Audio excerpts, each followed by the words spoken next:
کائنات کا بھی حوصلہ بڑھا۔ کامل، میں نے سنا ہے کہ سمندر میں بڑا خزانہ چھپا ہے۔ ہو سکتا ہے اس پٹاری میں سونا چاندی ہو جو ہمارے دن پھیر دے۔ پٹاری نے دونوں میاں بیوی کے دماغوں کو مکمل طور پر اپنے کنٹرول میں کر لیا تھا، جس کی وجہ سے کل سے اب تک ہونے والے تمام پراسرار واقعات اور چاچا کرمداد کی آمد اور ان کا خبردار کرنا سب ان کے دماغ سے محو ہو چکا تھا۔ ڈر خوف کی جگہ لالچ نے لے لی تھی۔ اب تو صرف ایک ہی لگن تھی کہ جلد سے جلد پٹاری کو کھول کر اس سے دولت حاصل کی جائے۔ تو نے کہا تھا نا کہ اس میں سونا چاندی ہوگا، لیکن یہ تو خالی پڑی ہے۔ کامل نے جلدی سے پٹاری کھولی تو یہ دیکھ کر حیران رہ گیا کہ وہ تو خالی تھی۔ خالی پٹاری دیکھ کر کائنات کو بھی مایوسی ہوئی اور وہ کامل کے ہاتھ سے پٹاری لے کر اس کے اندر اسے چھانکنے لگی، جیسے وہ پٹاری نہیں کنواں ہو اور اندر جھانکنے پر کنویں کی تہہ میں چھپا خزانہ اسے نظر آ جائے گا۔ کامل، اس پٹاری کے چاروں طرف کچھ لکھا ہوا ہے۔ کائنات نے ہاتھ سے پٹاری کے اندر کی مٹی صاف کی اور اندر لکھے الفاظ کو جوڑ توڑ کر پڑھنے کی کوشش کرنے لگی۔ جو چاہو گے ملے گا، لیکن دینا ہوگا وہ جو ہے قیمتی۔ کائنات نے حیرت سے اپنے منہ سے نکلنے والے الفاظوں کو سنا اور حیرانی سے کامل کو دیکھنے لگی۔ کامل، اس پٹاری پر جو زبان لکھی ہے نا، وہ مجھے پڑھنا نہیں آتی۔ رب جانے یہ کون سی زبان ہے۔ میں تو اپنی مادری زبان بھی اٹک اٹک کر پڑھتی ہوں۔ مجھے نہیں پتا کہ ایک انجان زبان کو میں نے اتنی روانی سے کیسے پڑھ لیا۔ ہو سکتا ہے یہ پٹاری ہماری قسمت بدلنا چاہتی ہو۔ جبھی تو سب کچھ خود بخود ہوتا چلا جا رہا ہے۔ کامل نے کائنات کی حیرانی دور کرنے کے لیے اسے تسلی دی۔ اس وقت لالچ نے دونوں میاں بیوی کی سوچنے سمجھنے کی صلاحیت کو مفلوج کر دیا تھا۔ وہ نہیں جانتے تھے کہ آنے والے وقتوں میں ان کے ساتھ کیا ہونے والا ہے، اور ویسے بھی جواب میں اسے ہماری قیمتی چیز چاہیے۔ قیمتی چیز ہمارے پاس کوئی ہے نہیں جس کے چلے جانے کا ہمیں دکھ ہوگا، اور جب ہمارے پاس بہت سی دولت ہوگی تو ہر چیز خریدی جا سکتی ہے بازار سے۔ کائنات نے کامل کو سمجھاتے ہوئے کہا اور پٹاری کو سختی سے دونوں ہاتھوں میں جکڑ کر دولت مانگنے لگی۔ کچھ عرصے کے بعد بڑے عجیب و غریب واقعات رونما ہوئے۔ پٹاری نے گھر میں رکھی ہوئی ہر بند چیز کو نوٹوں اور جواہرات سے بھر دیا تھا۔ کامل اور کائنات جس بند چیز کو کھولتے اس میں جواہرات اور نوٹوں کا ڈھیر نظر آتا۔ گھر میں پیسے کی ریل پیل ہو گئی تھی۔ کائنات بہت خوش تھی۔ وہ جو چاہتی تھی وہ اسے مل گیا تھا، اور کامل کائنات کی خوشی میں خوش تھا۔ ابھی یہ لوگ صحیح سے خوش بھی نہیں ہونے پائے تھے کہ دیکھتے ہی دیکھتے کائنات کا حسن بالکل مان پڑتا چلا گیا۔ ایسا لگتا تھا جیسے دیمک اسے آہستہ آہستہ چاٹ رہی ہو۔ بڑے بڑے ڈاکٹر اسپیشلسٹوں کو دکھایا گیا، لیکن کوئی افاقہ نہ ہوا۔ درد بڑھتا گیا، جوں جوں دوا کی۔ چند ہی دنوں میں کائنات خوبصورت اور جوان لڑکی سے انتہائی بدصورت اور ہیبت ناک بڑھیا لگنے لگی تھی۔ جو بھی اس کی شکل دیکھتا اس کی چیخیں نکل جاتی۔ کامل نے کائنات کو باہر لانا لے جانا بالکل بند کر دیا تھا۔ اب کامل سمجھ گیا تھا کہ یہ سب پٹاری کا کیا دھرا ہے۔ اس نے دولت کے بدلے میں کائنات کی سب سے قیمتی چیز اس کا حسن چھین لیا تھا، لیکن جب تک دونوں میاں بیوی کو یہ بات سمجھ میں آئی تھی بہت دیر ہو چکی تھی۔ دیکھتے ہی دیکھتے کائنات گل سڑ کر کیچڑ بن گئی۔ مجبوراً کامل نے اسے ایک شاپر میں ڈال کر گھر کے آنگن میں ہی دفنا دیا، لیکن کائنات کی قبر سے مسلسل آوازیں آتی رہی۔ کامل، میں زندہ ہوں، مجھے نکال یہاں سے، میرا دم گھٹ رہا ہے یہاں پر۔ کائنات کو دفنا کر کامل کافی دیر تک قبر کے سرانے بیٹھا روتا رہا۔ اسے اپنے آپ پر غصہ آ رہا تھا کہ وہ کیوں لالچ میں آیا۔ اچھی خاصی خوشگوار زندگی برباد ہو کر رہ گئی تھی۔ سب سے بڑھ کر اس کی زندگی، اس کی کائنات اس سے جدا ہو گئی، اور پھر قبر سے آنے والی کائنات کی آہ و بکا نے اسے الگ بے چین کر رکھا تھا۔ اس کی سمجھ میں نہیں آ رہا تھا کہ کیا کرے۔ یہ سب ایسی باتیں تھیں جو کسی کو بتائی بھی نہیں جا سکتی تھیں۔ انہی سوچوں میں گم کامل گھر سے باہر نکلا۔ وہ بہت پریشان تھا۔ اسے ہر حال میں کائنات کو اس اذیت سے نکالنا تھا جس سے وہ دوچار تھی۔ رک جا، کہاں جا رہا ہے؟ تیرے مسئلے کا حل میرے پاس ہے۔ کامل اپنی سوچوں میں گم ایک نالے کے ساتھ بنی فٹ پاتھ پر سے گزر رہا تھا کہ اچانک اس آنے والی آواز نے اسے اپنی جانب متوجہ کر لیا۔ اس نے پلٹ کر دیکھا تو ایک آدمی نالے کی دیوار سے ٹیک لگائے بیٹھا اس کی سمت دیکھ رہا تھا۔ حلیے سے وہ کوئی فقیر لگ رہا تھا۔ جس نے انتہائی گندے اور پھٹے پرانے کپڑے پہنے ہوئے تھے۔ ارے جاؤ بابا جاؤ، اپنا کام کرو، پہلے اپنے مسئلے حل کرو، پھر کرنا دوسروں کا مسئلہ حل۔ اپنی حالت کی خبر نہیں اور چلے ہیں دوسروں کے حالات بدلنے۔ کامل جو پہلے ہی پٹاری کے چکر میں آ کر اپنی محبوب بیوی کو کھو چکا تھا، اس شخص کی باتیں سن کر غصے سے پھٹ پڑا۔ میں دعویٰ کرتا ہوں تیری بیوی کو زندہ کرنے کا۔ بول، کیا پھر بھی یقین نہیں کرے گا تو میرا؟ اس فقیر کے کہے گئے الفاظ سے کامل کے آگے بڑھتے قدم رک گئے۔ وہ تیزی سے پلٹ کر اس فقیر کے قدموں میں آ کر بیٹھ گیا۔ تو تجھے یہ سب کیسے پتا ہے؟ کون ہے تو؟ کیا تو سچ کہہ رہا ہے؟ میری کائنات دوبارہ زندہ ہو جائے گی؟ میرے پاس بہت سارا پیسہ ہے، میں اپنا سارا پیسہ تیرے قدموں میں ڈھیر کر دوں گا، بس تو میری کائنات کو زندہ کر دے۔ کامل نے اس فقیر کے گھٹنوں پر سر رکھ کر روتے ہوئے کہا، تو رکھ اپنی دولت اپنے پاس، مجھے بس وہ پٹاری چاہیے جو تیرے پاس ہے۔ فقیر نے کامل سے کہا اور کامل کے اسبات میں سر ہلانے پر اسے اپنے ساتھ چلنے کو کہا۔ ٹھیک ہے، تو چل میرے ساتھ، میں سمجھاتا ہوں تجھے سب کچھ۔ فقیر اٹھ کر ایک جانب چلنے لگا اور کامل اس کے پیچھے ہو لیا۔ یہ تو مجھے کہاں لے جا رہا ہے بابا؟ میری کائنات تو گھر پر ہے، تو گھر چل میرے ساتھ اور اسے زندہ کر۔ کائنات کی جدائی نے کامل کو پاگل سا کر دیا تھا۔ وہ گناہ ثواب کی پرواہ کیے بغیر ہر اس کام کو کرنے کے لیے تیار تھا جو اس کی کائنات کو دوبارہ زندہ کر دے، اس کے کیچڑ زدہ روپ کو اس کا اصلی روپ دے دیں۔ کب، کہاں، کسے اور کیوں کو چھوڑ کر تو صرف وہ کرتا جا جو میں تجھ سے کرنے کا کہوں۔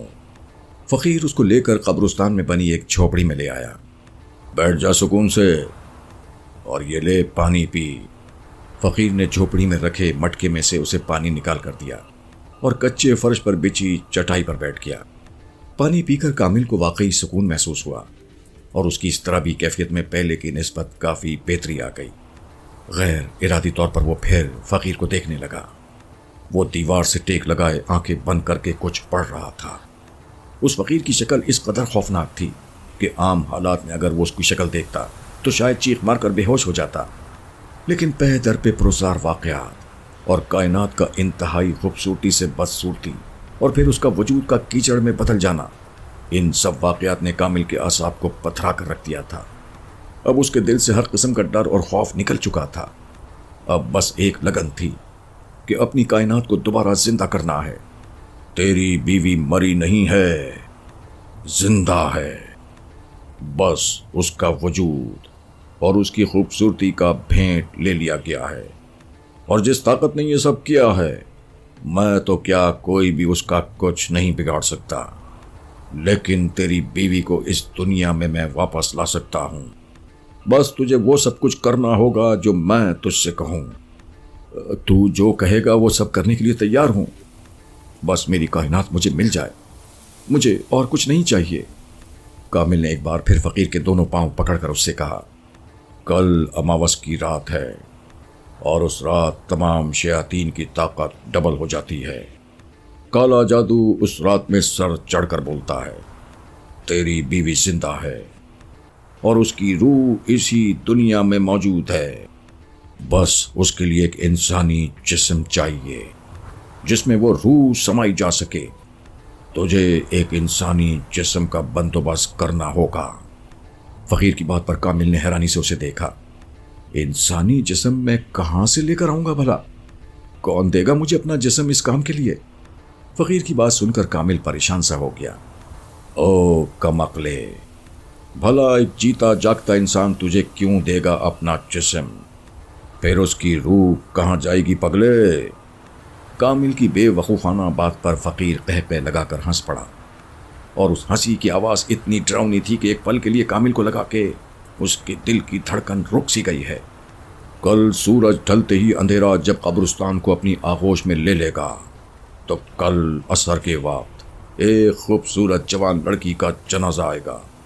تجھے اس لڑکی کا جسم قبر سے نکال کر میرے پاس لانا ہوگا۔ فقیر نے جھوپڑی میں موجود واحد چارپائی کی طرف اشارہ کرتے ہوئے کہا۔ پھر تو دیکھتا رہ جائے گا کہ اس لڑکی کے جسم میں تیری بیوی کی روح کیسے سما جائے گی۔ فقیر کی باتوں پر کامل لمحہ بھر کے لیے کانپ سا گیا۔ فقیر جو بول رہا تھا وہ کام کسی بھی عام انسان کے لیے اتنا آسان نہیں تھا۔ کامل کا دماغ اسے بار بار سرزش کر رہا تھا کہ کچھ بہت غلط ہونے والا ہے۔ اس کا دل چاہ رہا تھا کہ وہ اپنا بوریا بستر اٹھائے اور ہمیشہ کے لیے گاؤں واپس چلا جائے۔ اب تک جو ہوا سو ہوا۔ مزید اپنے آپ کو اس شیطانی دلدل میں پھنسانے سے بہتر ہے کہ اللہ سے توبہ کرے اور اپنی باقی ماندہ زندگی اللہ اللہ کرتے گزارتے۔ کل سورج کے ڈھلتے ہی تو آ جانا، دیر مت کرنا۔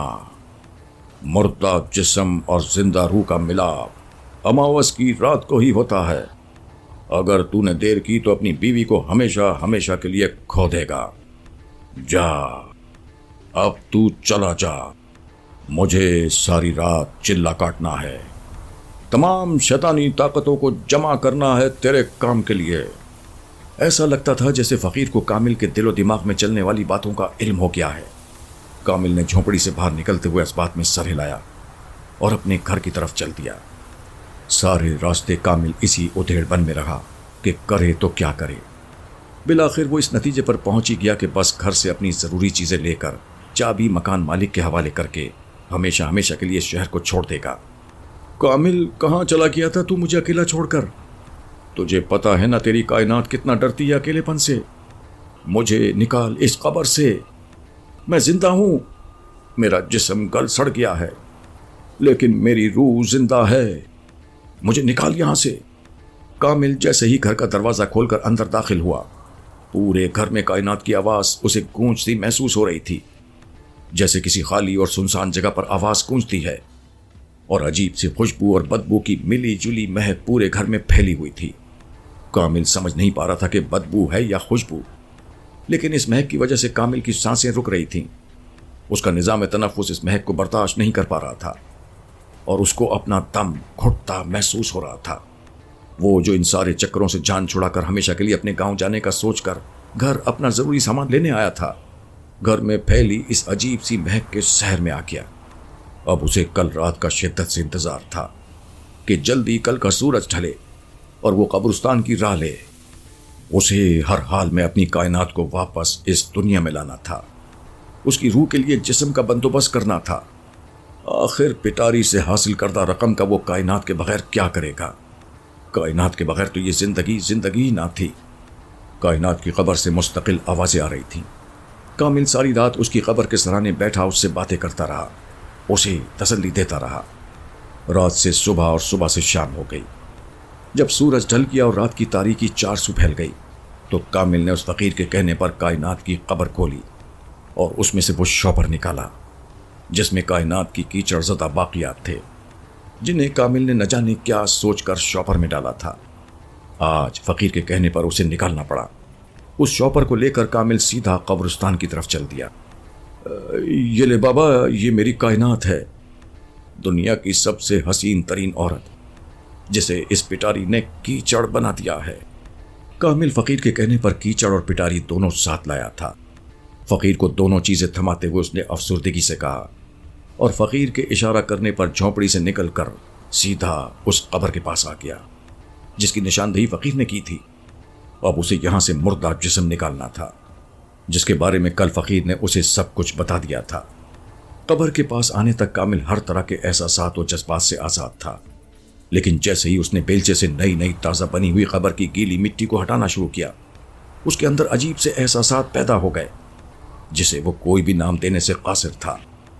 قبر کے نزدیک جلتی ہوئی اگربتیاں اور قبر پر پھیلی ہوئی تازہ گلاب کی پتیاں اس بات کی علامت تھیں کہ میت کو دفن کیے ہوئے ابھی زیادہ وقت نہیں ہوا تھا، اور فقیر نے بھی اسے ایسے ہی مردہ جسم لانے کو کہا تھا جسے دفنائے ہوئے زیادہ وقت نہیں ہوا ہو۔ اس وقت رات کے 8 بج رہے تھے، لیکن قبرستان میں پھیلا گھپ اندھیرا اور بادلوں سے ڈھکا آسمان آدھی رات کا سا سما پیش کر رہا تھا۔ اماوس کی رات کے اندھیرے نے قبرستان میں عجیب سی وحشت پیدا کر دی تھی۔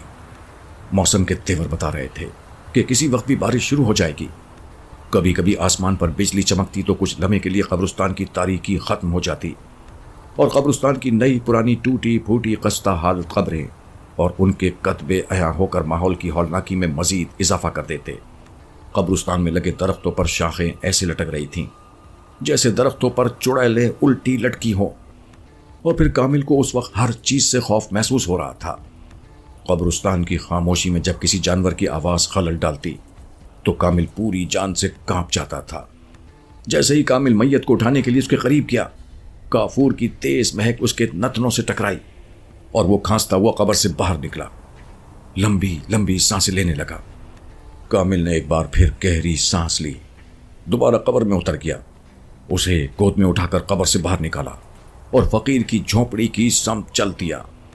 جھونپڑی کی جانب بڑھتے ہوئے اس کی نظر قبرستان کے خارجی دروازے پر پڑی، جہاں اسے ایک حفلہ دکھائی دیا جو ہاتھ کے اشارے سے اسے اپنی جانب بلا رہا تھا اور آہستہ آہستہ سرگوشی کے سے انداز میں کچھ کہہ رہا تھا۔ کامل کو صحیح سے سنائی نہیں دے رہا تھا۔ کامل، بھاگ جا یہاں سے، بہت برا ہونے والا ہے تیرے ساتھ، شیطانی قوتوں نے تیرا دل و دماغ مفلوج کر دیا ہے۔ میں تیری کوئی مدد نہیں کر پا رہا، میں قبرستان کے اندر نہیں آ سکتا، شیطانی قوتوں نے قبرستان کو اپنے حصار میں لے لیا ہے، بہت مشکل سے میں نے اپنی آواز تجھ تک پہنچائی ہے، تو جیسے ہی قبرستان سے باہر نکلے گا تو بچ جائے گا۔ جیسے ہی بجلی چمکی تو اس کی روشنی میں دروازے کے باہر کی طرف کھڑا شخص جو بار بار اسے خطرے سے آگاہ کر رہا تھا کی شکل واضح ہو گئی۔ ابھی وہ چاچا کرمداد کہتا ہوا اس کی جانب لپکا ہی تھا کہ ایک دم بادلوں کی تیز گرج چمک کے ساتھ دھواں دھار بارش شروع ہو گئی۔ اے کامل، جلدی آ، تیری کائنات کی روح اپنے نئے جسم میں جانے کے لیے تیرا بڑی بے صبری سے انتظار کر رہی ہے۔ فقیر کی آواز نے کامل کے قدم دوبارہ جھوپڑی کی سمت کر دیے۔ وہ جو وقتی طور پر چاچا کرمداد کی آواز پر ہوش میں آیا تھا، دوبارہ شیطانی قوتوں کے شکنجے میں جکڑ کر اپنی سوچنے سمجھنے کی صلاحیتوں کو کھو بیٹھا۔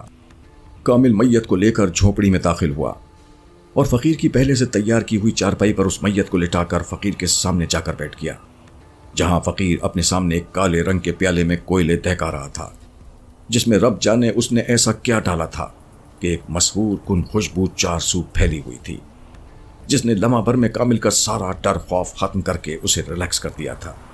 اب وہ بڑی بے چینی سے کائنات کے نئے جسم میں آمد کا انتظار کر رہا تھا اور مستقبل کے سہانے خواب بن رہا تھا۔ پیٹاری سے حاصل کردہ دولت اتنی تھی کہ وہ اگر ساری زندگی بھی بیٹھ کر کھاتا تو کم نہ پڑتی۔ کامل نے سوچ لیا تھا کہ وہ کائنات کو 7 سمندر پار لے جائے گا، وہاں یہ لوگ اپنی نئی زندگی کی ابتدا کریں گے۔ ابھی وہ مستقبل کے سہانے سپنوں میں کھویا ہوا ہی تھا کہ اسے کسی چیز کے غرانے کی آواز اپنے بالکل قریب سے محسوس ہوئی اور ایک ساتھ بہت سی بلیوں کے رونے کی آوازیں آئیں۔ بے ساختہ کامل نے آنکھیں کھول کر آواز کی سمت دیکھا اور خوف اس کی کمر کی ہڈی میں سنسناہٹ بن کر دوڑ گیا۔ کامل نے پترائی ہوئی نظروں سے فقیر کو دیکھا، جس کے گلے پر میت اپنے دانت گاڑے اس کا خون پی رہی تھی اور غرانے کی اور تڑپنے کی آواز اس فقیر کی تھی۔ کامل خوف سے جم کر رہ گیا تھا، کیونکہ جیسے ہی میت خون پی کر ہٹی تو وہاں موجود بلیوں نے اس فقیر کی بوٹی بوٹی نوچ ڈالی۔ کامل اس کو دیکھ کر ششدر رہ گیا، کیونکہ جس لڑکی کو وہ قبر سے نکال کر لایا تھا وہ بہت خوبصورت تھی، لیکن اس وقت وہ کسی چڑیل سے کم نہیں لگ رہی تھی۔ لمبے بکھرے ہوئے بال، سفید کفن جو اب فقیر کے خون سے لال ہو گیا تھا، اور اس پر لال انگارہ آنکھیں جن کی پتلیاں اوپر کو چڑھی ہوئی تھیں۔ وہ کسی چوپائے کی طرح اپنے دونوں ہاتھوں اور پاؤں پر کھڑی تھی۔ اس کے منہ سے خون ٹپک رہا تھا اور چہرہ آہستہ آہستہ خوبصورتی سے انتہائی ہیبت ناک ہو گیا تھا۔ جب وہ اس فقیر کا خون پی چکی تو آہستہ آہستہ کامل کی طرف بڑھنے لگی۔ کامل، تو نے میری روح کو جسم دیا، تیرا شکریہ، لیکن مجھے بہت شدید پیاس لگی ہے جو انسانی خون سے ہی بجھے گی۔ مجھے معاف کر دے، تیرا مجھ پر بڑا احسان ہے، لیکن مجھے تیرا خون پینا ہی پڑے گا۔ میں چاہ کر بھی اپنے آپ کو روک نہیں سکتی۔